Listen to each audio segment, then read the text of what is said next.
بسم اللہ الرحمن الرحیم۔ السلام علیکم محترم ناظرین۔ سلطان محمود غزنوی رحمہ اللہ، جن کا شمار نیک عادل بادشاہوں میں ہوتا ہے، تاریخ میں ان کا ایک واقعہ لکھا ہے۔ وہ یہ ہے کہ حضرت سلطان محمود غزنوی رحمہ اللہ اپنے کچھ سپہ سالاروں کے ساتھ جنگل کے راستہ سے بھٹک گئے۔ عصر سے وقت تیزی سے سورج ڈھلنے کی طرف گزر رہا تھا۔ سلطان جنگل میں راستہ تلاش کرنے میں سرگرداں تھے کہ ایک ہندو دھرم کی شہزادی پر نگاہ پڑی، جو اپنی کنیز کے ساتھ شاید شکار پر نکل آئی تھی۔ اکیلی شہزادی اور اس کی کنیز اس چیز سے بے خبر دریا کے کنارے پاؤں ڈبو ہوئے بیٹھی تھی کہ ان کے پیچھے ایک جنگلی ریچھ پہنچ چکا ہے۔ اس وقت تک کہ سلطان کا تیر اس کے حلق سے آر پار ہوتا، وہ ریچھ شہزادی کی کنیز کو ایک ہاتھ کے پنجے سے ضرب دے چکا تھا اور وہ مر چکی تھی۔ اس سے پہلے شہزادی اپنا ترکش سنبھالتی اور تیر کمان سے لگاتی، شاید بہت دیر ہو جاتی۔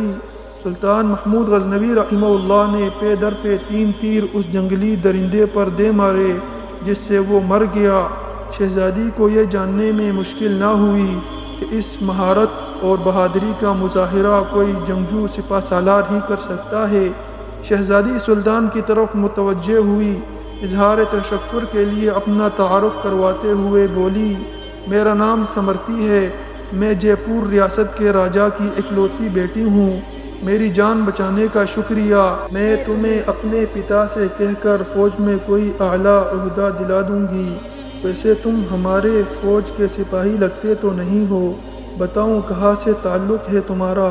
سمرتی شاید یہ نہیں جانتی تھی کہ اس کے سامنے کوئی معمولی سپاہی نہیں، بلکہ اس وقت کے سب سے طاقتور اسلامی لشکر کے سربراہ اعلیٰ سلطان محمود غزنوی رحمہ اللہ ہیں، جن کے نام سے ہندو راجاؤں کے حلق خشک ہو جاتے ہیں۔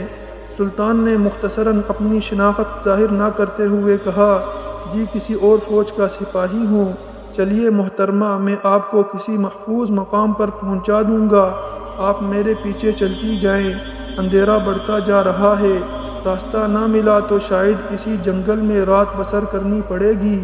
شہزادی سمرتی جان چکی تھی کہ یہ شخص لالچ اور خوف سے پاک ہے۔ وہ سلطان کی نظروں میں حیا دیکھ کر خود کو محفوظ سمجھنے لگی۔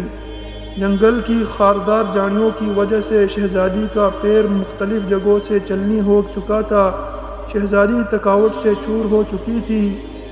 سلطان نے شہزادی کو ایک سخت پتھروں اور درختوں کی اوٹ کی طرف اشارہ کرتے ہوئے کہا، شہزادی آپ ادھر آرام کر لے، رات کی تاریکی بڑھ رہی ہے اور موسم میں بھی تغیر کے آثار ہیں، اندھیرے میں مزید سفر گھنے جنگل میں کرنا دشوار ہے، الصبح نکلیں گے تو شاید میں آپ کو کسی محفوظ مقام پر پہنچا سکوں۔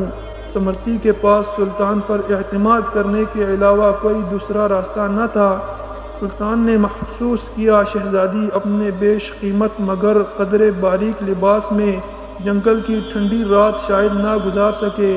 سلطان نے اپنی موٹی چادر شہزادی کی طرف اچھال دی اور معنن خیز نظروں سے شہزادی کو دیکھا، جیسے کہہ رہے ہوں یہ اوڑھ لیں۔ شہزادی نے بلا جھجک چادر اوڑھی اور ٹیک لگا کر درختوں کی اوٹ میں پاؤں پسا لیے۔ اس کی نظریں سلطان کے چہرے کی طرف جمی ہوئی تھی، جو نظریں جھکائے ہوئے ایک قریب پڑے بڑے پتھر پر بیٹھ کر آگ جلانے کی کوشش کر رہے تھے۔ بالآخر آگ جل گئی۔ اس کی روشنی میں سلطان کا نورانی اور بھرا ہوا وجاہت والا چہرہ چمک رہا تھا۔ سلطان نے شہزادی سے قطع نظر مٹی سے تیمم کیا اور نماز پڑھنے لگے۔ شہزادی کو جھٹکا لگا، او یہ تو مسلمان لگتے ہیں۔ ایک دفعہ شہزادی کانپ گئی، کہیں غزنی کے لشکر سے تو نہیں، یہ تو لٹیرے ہیں، گائے بھینس بکری سب کا کھا جاتے ہیں، یہ مجھے زندہ نہیں چھوڑیں گے۔ لیکن اگلے ہی لمحے شہزادی اب تک اس کے ساتھ گزرے وقت کو یاد کرنے لگی، اگر یہ اتنا ہی شفاق اور ظالم ہوتا تو مجھے ریچھ سے نہ بچاتا۔ نہ چاہتے ہوئے بھی شہزادی کا دل پھر سے اطمینان و یقین سے بھر گیا۔ سلطان نماز کے بعد دعا کرتے وقت زار و قطار رونے لگے۔ روتے روتے سلطان نے اپنے خنجر کی نوک اپنے پاؤں کے انگوٹھے پر رکھ کر اس کو دبا دیا۔ شہزادی دیکھتی رہی کہ یہ جوان مرد مجھ سے گفتگو میں بے تکلف نہیں ہونا چاہتا۔ علی الصبح سلطان نے شہزادی سے کہا، اب ہمیں نکلنا چاہیے۔ کچھ دور جا کر سلطان کو ایک سفید پتھر پڑا ملا جو سلطان کے سپاہی نشانات چھوڑے گئے تھے کہ راستہ اس طرف ہے۔ یہ اس وقت زمانے کا ایک طریقہ تھا۔ یہ جنگل میں پتھر چھوڑتے جاتے تاکہ پیچھے آنے والا راستہ جان سکے، گزرنے والا کہاں سے ان کا ساتھی گزرا ہے۔ بالآخر شہزادی اور سلطان ایک ہموار راستہ پر آ پہنچے۔ کچھ دور ایک چھوٹے سے گاؤں کے آثار نظر آ رہے تھے۔ سلطان نے کہا، یہ آپ کی ریاست کی حدود کا ہی گاؤں معلوم پڑتا ہے۔ شہزادی، ہاں دیکھتے ہیں۔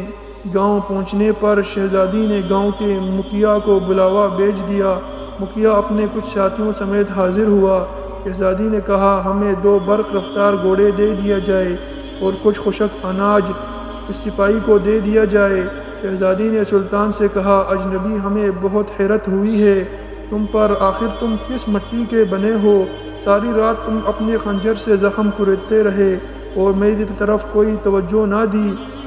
تم چاہو تو ہمارے ساتھ محل چلو، ہم تمہیں انعام و اکرام سے بھر دیں گے اپنی جان بچانے کے بدلے میں۔ سلطان نے گھوڑے پر سوار ہو کر شہزادی سے کہا، شہزادی صاحبہ، زخم اس لیے کریدتا رہا کہ آپ کا حسن میرے ایمان کو زد نہ پہنچائے اور میری توجہ میرے درد کی طرف رہے، آپ کی طرف نہ بڑھے۔ شہزادی، کیا تمہیں یہ موقع گنوانا چاہیے تھا؟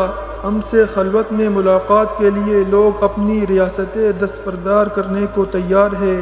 سلطان، شہزادی، میں مسلمان ہوں اور محمد مصطفیٰ صلی اللہ علیہ وسلم کا ادنا سا غلام ہوں۔ میری نظر آپ کے جسم پر نہیں بلکہ خود میری اپنی روح پر تھی۔ شاید میرے جسم سے گناہ کا داغ جل جائے، لیکن میرے روح پر اس گناہ کا داغ لے کر میں اپنے نبی صلی اللہ علیہ وسلم کے سامنے کیسے پیش ہو سکتا ہوں؟ مجھے یہ گوارا نہیں تھا، کیونکہ الحمدللہ میں ایک سچا مسلمان ہوں۔ عدی یہ جواب سن کر اس سپاہی کے اپنے سچے مذہب اسلام کے ساتھ لگاؤ، محبت اور وفاداری دیکھ کر ان کے کردار سے متاثر ہونے لگی، جیسے اس کا دل اس سے اجنبی کے مذہب اور زندگی میں شامل ہونے کو بے قرار ہو۔ یہ کہہ کر سلطان نے اجازت چاہی، شہزادی، اپنا اور اپنی فوج کا نام تو بتاتے جاؤ، ہم یاد رکھیں گے۔ سلطان نے چادر سے نقاب اوڑھا، تیر اور کمان کندھے پر ڈالے، تلوار اپنے میان میں ڈالی اور گھوڑے کی رکابیں پکڑتے ہوئے بولے، شہزادی، میرا نام ہے سلطان محمود غزنوی اور میں ہی غزنی کی عظیم الشان فوج کا سپہ سالار اور سلطان ہوں۔ یہ کہہ کر سلطان نے گھوڑے کو ایڑ لگا دی اور سرپٹ دوڑتے ہوئے ان سے اوجھل ہو گئے۔ یہ تھے ہمارے اسلاف، ہمارے نیک صالح بادشاہ، انہوں نے دنیا پر حکمرانی کی، جن کا نام آج تک تاریخ میں بھی زندہ ہے، مسلمانوں کے دلوں میں بھی زندہ ہے، کیونکہ انہوں نے عدل اور انصاف کیا، اللہ تعالیٰ کے حکموں کو مانا، نبی کے طریقوں پر زندگی گزاری۔ اللہ نے ان کا نام آج تک دنیا کے اندر باقی رکھا ہے، اور یہی لوگ کل قیامت کے دن بھی سرخرو ہوں گے۔ اللہ تعالیٰ سے دعا ہے کہ ہمیں بھی ان جیسے نیک، صالح، عادل حکمران عطا فرمائے۔ امید کرتا ہوں کہ آپ کو آج کی ویڈیو اچھی لگی ہوگی۔ اگر آپ کو ہماری آج کی ویڈیو اچھی لگی ہے تو ویڈیو کو لائک کریں اور اس طرح کی مزید اسلامی اور تاریخی ویڈیوز کو دیکھنے کے لیے ہمارے چینل کو سبسکرائب کریں۔ اللہ حافظ۔